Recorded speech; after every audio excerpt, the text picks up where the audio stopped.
अरे बहू, कितनी बार कहा सिर पर पल्ला रखा करो।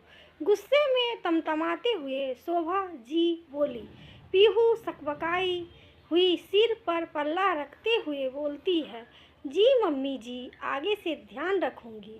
शोभा जी का बरेली शहर में एक बहुत बड़ा मकान है। शोभा जी और अनिल जी का एक बेटा मानव है, जो कि सॉफ्टवेयर इंजीनियर है। अभी पिछले महीने ही उसकी शादी पीहू से हुई है। शोभा जी की बहू पीहू बहुत ही सुंदर, तीखे नाक नक्श वाली है। अनिल जी एक सरकारी कर्मचारी है। शोभा जी घर के पास एक पट्टीदारों का भी घर है। मानव और उसके चाचा ताऊ के घर का आंगन कॉमन है। बंटवारे के बाद आंगन में दीवार है, पर एक दूसरे का घर अच्छे से यहाँ तक कि सबके किचन की खिड़की भी आंगन में ही खुलती है। मानव की चाची दिन भर आंख गड़ाए बैठे रहती है। चाची का भी एक बेटा है, पर अभी उसकी शादी नहीं हुई है और ताई के बच्चे बाहर रहकर पढ़ रहे हैं। परिवार में यह पहली बहू आई है।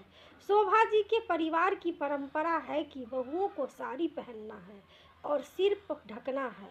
उनके परिवार की यह सोच भी है कि साड़ी में बहुएं अच्छी लगती है। शोभा जी को डर रहता है कि बहू की नई नई शादी हुई है। सिर का पल्ला खुलते ही चाची ताई आसपास परिवार में बताकर उनके घर की जगहसाई करा देगी और फलाने की बहू ऐसी है। 2 मिनट भी सर पर पल्लू नहीं टिकता। ससुर जी के सामने मुंह उघारे घूमती रहती है। शोभा जी वैसे बहुत अच्छी है, पीहू से बहुत खुश रहती है। बस इसी बात को लेकर उनको पीहू को हमेशा टोकना पड़ता है और उन्हें कई बार गुस्सा भी आ जाता है। उनको पल्ला ना रखने से कोई दिक्कत नहीं है, पर उन्हें लगता है कि लोग क्या कहेंगे। यह भी सोचती है कि अभी बच्ची है और धीमे धीमे सब सीख जाएगी। धीरे धीरे अब तो 6 महीने बीत गए हैं। पीहू की आदत पल्ला लेने और साड़ी पहनने की हो गई है। उसको उलझन तो होती है, पर उसके साथ उसने समझौता कर लिया है और जीना सीख लिया है। 8 महीने बाद पीहू गर्भवती होती है। घर में सब बहुत खुश हैं। जब समय पूरा हो जाता है, पीहू एक बहुत सुंदर, प्यारे, स्वस्थ बच्चे को जन्म देती है। पीहू 2 महीने में बिल्कुल स्वस्थ हो जाती है। घर में बच्चे के आने से एक रौनक सी आ गई है। सब दिन भर उसी में लगे रहते हैं और बहुत खुश रहते हैं। अब पीहू बच्चे और अपनी सारी पल्ले के साथ काम करना सीख रही है, पर अब बच्चा होने से कुछ कामों में उसे सिर पर पल्लू संभालने में दिक्कत आती है। पर मम्मी जी के बाद उसे याद आ जाती है कि लोग क्या कहेंगे।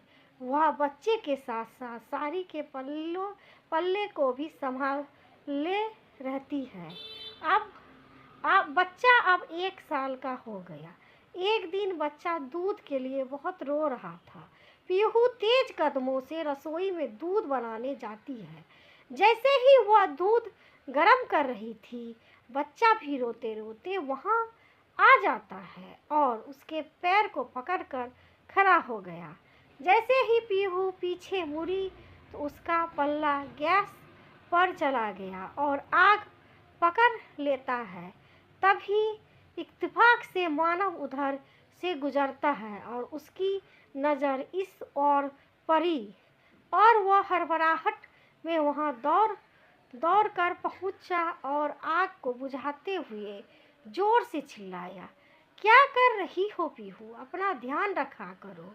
आज एक बड़ा हादसा होते बचा। मानव की आवाज़ सुनकर शोभा जी भी भागते हुए आती है। मानव पीहू से कह रहा था, पीहू आज तो तुमने अपने को जला ही लेती। शोभा जी देखती है कि पीहू की साड़ी का कोना थोड़ा जल गया है। वह भी बहुत घबरा जाती है। मानव क्रोध में कहता है, क्यों माँ, आप हमेशा पीहू को पल्ला करने को बोलती है। आप देखो कितना इतना बड़ा हादसा भी हो जाता।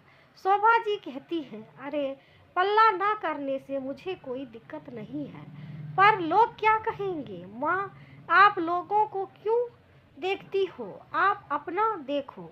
लोग कुछ ना कुछ तो हमेशा कहेंगे। शोभा जी को भी मानव की बात सही लगती है। वे लंबी सांस लेते हुए हाँ भी भरती है और कहती है, पीहू बेटा, आज से तू पल्ला नहीं करेगी, चाहे तो तुम साड़ी भी ना पहनो। मैं कल ही जाकर तेरे लिए सूट लेकर आती हूँ। अब से तुम सूट पहनकर रहा करो। उनकी इस समझदारी भरी बात सुनकर पीहू मुस्कुरा दी और शोभा जी के गले लग गई।